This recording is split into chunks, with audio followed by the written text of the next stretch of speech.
কালিয়াগঞ্জের ওই রাজবংশী ক্লাস 9-এর বাচ্চা মেয়েটি বর্মন পরিবারের, তার কেসটা তো সিবিআই কে দেয়নি কোর্ট, আপনার হাতে আছে।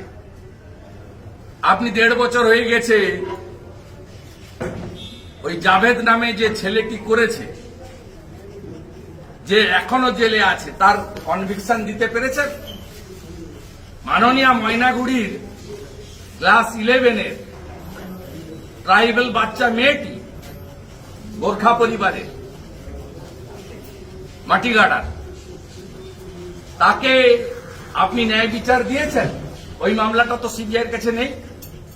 আমি এরকম 100টা মামলা বলবো 2021 থেকে অদ্যাবধি 3.5 বছরে, যে মামলা সিবিআই নেয়নি। আপনি আসামিদের অ্যারেস্ট পর্যন্ত করেননি, চার্জশিট দূরের কথা, চার্জশিট পর্যন্ত দেননি, সাপ্লিমেন্টারি চার্জশিট তো দূরের কথা। উল্টো দিকে আপনি কি করেছেন?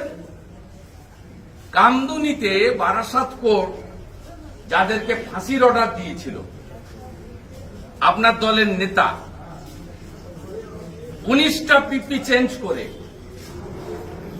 19টা পিপি আপনি হাইকোর্টে চেঞ্জ করেছেন, আপনার ল ডিপার্টমেন্ট করে তাদের ফাঁসির দণ্ডাদেশ থেকে বেকসুর খালাস করেছেন।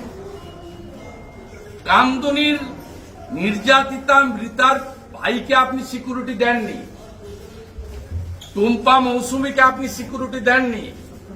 আপনি সিকিউরিটি দিয়েছেন লোয়ার কোর্টে ফাঁসির দণ্ডাদেশ প্রাপ্ত, পরবর্তীকালে আপনার সিআইডি এবং আপনার পিপির সৌজন্যে যারা হাইকোর্ট থেকে খালাস পেয়েছে তাদের বাড়িতে আপনার এখনো পুলিশ বন্দুক নিয়ে পোস্টিং হয়ে আছে, তারা আপনার ভোট করায়।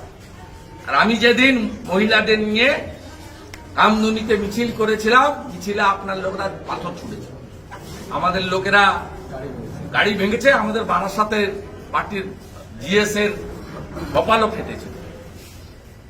এই হচ্ছে অ্যাকচুয়াল সিচুয়েশন।